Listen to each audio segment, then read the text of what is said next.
एक परीक्षा में 35% छात्र गणित में फेल हुए। अब भी ये बोल रहा है गणित में फेल हुए, इसका मतलब जरूरी नहीं है वो गणित में फेल हुआ हो सकता है अन्य सब्जेक्ट में पास फेल हुआ हो। तो वही दो सर्किल को आपस में क्रॉस कराएंगे। ये सर्किल मैंने गणित का बनाया और दूसरा सर्किल कह रहा है 25% छात्र अंग्रेजी में, तो ये सर्किल मैंने अंग्रेजी का बनाया।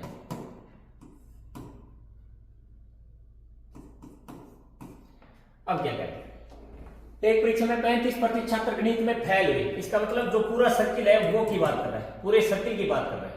पूरे सर्किल में क्या हो गए, गणित में क्या हो गए 35% फेल और 25% छात्र अंग्रेजी में फेल हुए, मतलब पूरे सर्किल की बात कर रहा है 25% फेल हुए।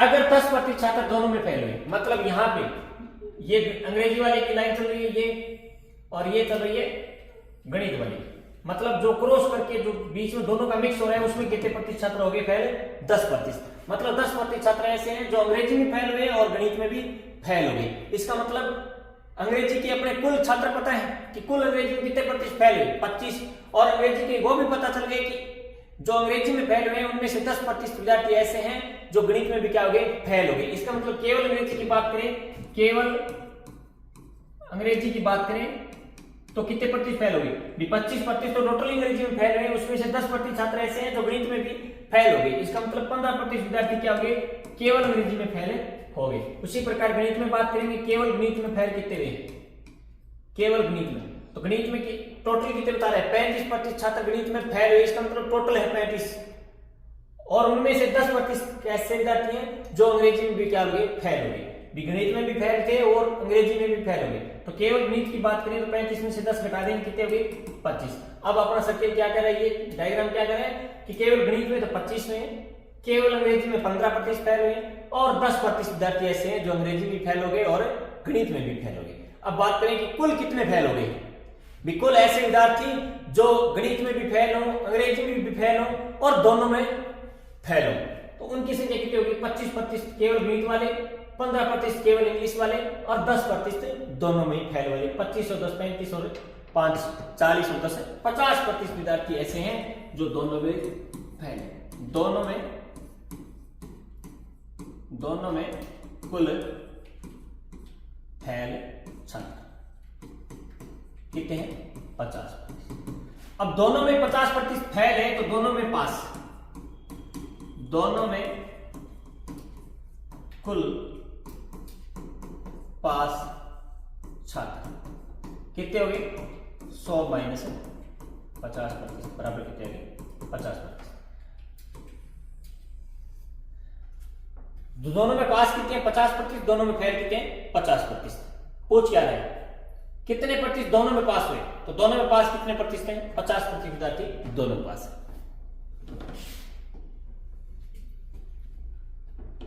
अगला क्वेश्चन, एक गांव में 60% परिवारों के पास एक गाय है, 60% परिवारों के पास क्या है, एक गाय है। 30% परिवारों के पास एक भैंस है, 15% परिवारों के पास एक गाय और भैंस दोनों है। गांव में कुल 96 परिवार है, कितने परिवारों के पास एक भी गाय या भैंस नहीं है। वही सेम पीछे वाला वही डायग्राम बनाएंगे, अपने दो डायग्राम दोनों को बीच में से क्रॉस करते हुए बनाएंगे। अब क्या करें, सिंपल क्वेश्चन होता है, क्वेश्चन पहले दो डायग्राम बनाओ उसके बाद क्वेश्चन की लैंग्वेज पे चले जाओ। एक गांव में 60% परिवारों के पास एक गाय है। अब इसमें केवल शब्द नहीं दिया इसमें, इसका मतलब ये पूरा सर्किल है वो क्या है, गाय का, पूरा सर्किल क्या है, गाय का। इसकी संख्या कितनी है, 60%। पूरे सर्किल की बात करें, केवल की बात करें तो केवल को यहां से इधर वाला पार्ट होता है केवल, क्योंकि ये जो पार्ट है, ये जो पार्ट है वो तो आपस में क्रॉस हो गया, मतलब गाय और भैंस दोनों की। ये सर्किल इधर वाला आ रहा है और ये सर्किल इधर वाला है। इसमें जो बैठेगा वो क्या होगा, केवल। इसमें जो आएगा वो भी क्या होगा, केवल। और यहाँ पे जो आएगा वो क्या होगा, दोनों को मिक्स। तो अपने को क्या बोला, 60% परिवारों के पास एक गाय है, मतलब 60% परिवार है जिनके पास एक गाय है। इसका मतलब पूरे गाय वाले का सर्किल में कितने प्रतिशत गाय है, 60। उसके बाद क्या है, 30% परिवारों के पास एक भैंस है। इसका मतलब ये जो पूरा सर्किल है, ये जो पूरा सर्किल है उसका ये किसका है, भैंस का है, 30%। उसके बाद क्या करें, 15% परिवारों के पास एक गाय और भैंस दोनों है, मतलब यहां पे जो आएगा वो क्या है, 15%। बी, ये क्या है, गाय का भी आ गया सर्किल और ये भैंस का भी आ गया। 15% परिवार ऐसे हैं जिनके पास एक गाय है और एक भैंस है। मतलब केवल गाय की बात करें तो अब कितनी आएगी, गाय वाले परिवार है कितने, 60%, और 60 में से 15% परिवार ऐसे हैं जिनके पास एक गाय तो थी और क्या है, एक भैंस भी है। तो गाय, कुल गाय के परिवार कितने हैं, 60%। 60 में से 15% परिवार ऐसे हैं जिनके पास एक गाय तो थी और साथ में क्या थी, भैंस भी थी। तो केवल गाय की बात करें तो कितने परिवार थे, केवल गाय की बात करें तो कितने थे, 60 में से 15 निकाल दो, क्या बच गया, 45। 45% परिवार ऐसे हैं जिनके पास केवल गाय है और 15% ऐसे हैं जिनके पास गाय तो थी, साथ में क्या थी, एक भैंस भी थी। तो जब साथ में भैंस थी तो उनकी गिनती तो उसमें आएगी कि गाय वाले परिवार कितने हैं, तो उसमें भी आएगी उनके पास एक गाय है और एक्स्ट्रा में क्या है, उनके पास भैंस है। अब क्या बोल रहा है, भैंस की बात करें। अब भैंस 30% परिवार ऐसे हैं जिनके पास क्या है, भैंस है। सीधी मतलब ये बोलते हैं 30% परिवार ऐसे हैं जिनके पास क्या है, भैंस है। तो अब अपने बात करें कि केवल भैंस वाले परिवार कितने हैं, केवल भैंस वाले, तो 30 में से 15% परिवार तो ऐसे निकल गए जिनके पास भैंस तो थी और साथ में क्या थी, एक गाय थी। उनको ऐसा तो नहीं बोल सकते कि केवल भैंस वाले। तो अपने को जब ये पता है कि कितने परिवार ऐसे हैं जिनके पास भैंस है, 30, और कितने परिवार ऐसे हैं जिनके पास भैंस भी है और गाय भी, कितने हैं, 15। तो इसका मतलब केवल भैंस की बात करें तो कितने बच गए, 15 बच गए। केवल भैंस की बात करें तो कितने परिवार बच गए, 15%।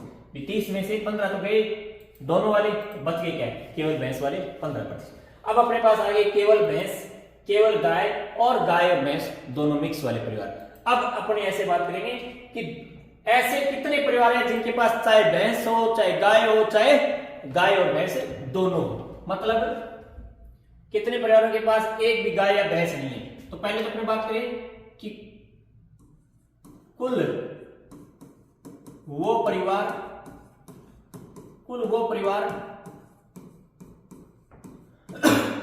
जिनके पास भैंस, गाय या दोनों, तो कितने हैं, चाहे गाय हो, चाहे भैंस हो, चाहे दोनों हो। मतलब ऐसे परिवार जिनके पास एक कोई ना कोई जानवर हो। 45 और 15 60, 60 और 15 70 और 5 75।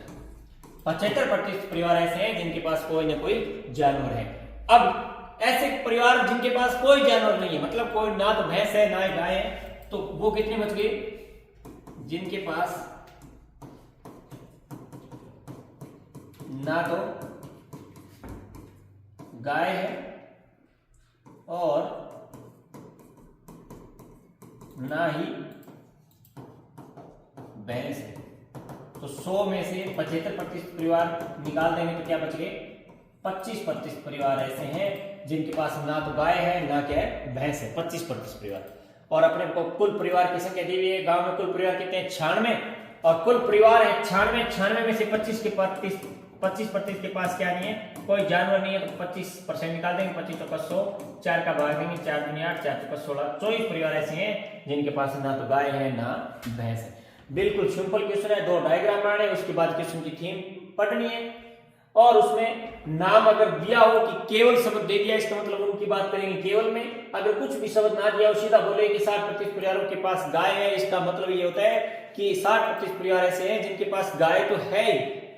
अब हो सकता है उसमें क्या हो, केवल गाय वाले भी हो सकता है जिनके पास गाय है उनके पास दूसरा जानवर हो। अब जिनके पास गाय है तो उसके पास अगर भैंस भी हो तो उनकी काउंटिंग क्या होगी, गाय वाले में भी होगी और भैंस वाले में भी होगी। हाँ, उनकी काउंटिंग केवल गाय में नहीं बोल सकते या केवल भैंस में नहीं बोल सकते, क्योंकि केवल भैंस में बोलेंगे तो इसका मतलब ये हुआ कि उसके पास अन्य कोई जानवर नहीं है, तो जब गाय है तो ऐसा नहीं बोल सकते।